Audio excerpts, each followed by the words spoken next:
ফুটফুটে একদিন বয়সী নবজাতক মায়ের কোলে থাকার কথা থাকলেও ভর্তি এখন হাসপাতালের নিবিড় পরিচর্যা কেন্দ্রে। মঙ্গলবার বিকেল 3:30টার দিকে মাদারীপুর শহরের লেকের দক্ষিণ পাড়ের বাবু চৌধুরী জেনারেল হাসপাতালের পরিচ্ছন্নতা কর্মী সাথী বেগম বাথরুম পরিষ্কার করতে যায়। এ সময় বাথরুমের ভেতর রক্তাক্ত অবস্থায় এক নবজাতককে দেখতে পায় সে।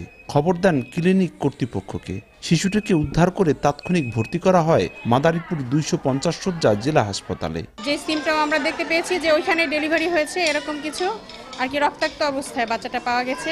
অনেক খোঁজাখুঁজি করছি যে অন্য কোনো আর কি বাচ্চার কোনো গার্ডিয়ান বা এরকম কোনো অসুস্থ কোনো পেশেন্ট আছে কিনা, কিন্তু কোনোভাবে কাউকে ট্রেস করতে পারেনি।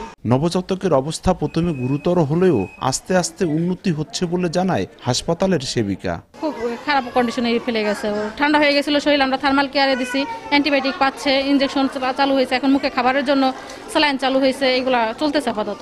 এদিকে পুলিশ বলছে সমাজসেবা কর্মকর্তার মাধ্যমে এ ব্যাপারে প্রয়োজনীয় আইনগত ব্যবস্থা নেওয়া হবে। প্রবেশন অফিসারকে ইনফর্ম করছি, প্রবেশন অফিসার আসবে, আসার পরে উনি দেখে শুনে পরবর্তী যে ব্যবস্থা ওটা নেবে। শিশুটির মা বাবার পরিচয় খুঁজতে এরই মধ্যে সিসিটিভি ফুটেজ সংগ্রহের পাশাপাশি গোয়েন্দা তৎপরতা বাড়িয়েছে পুলিশ।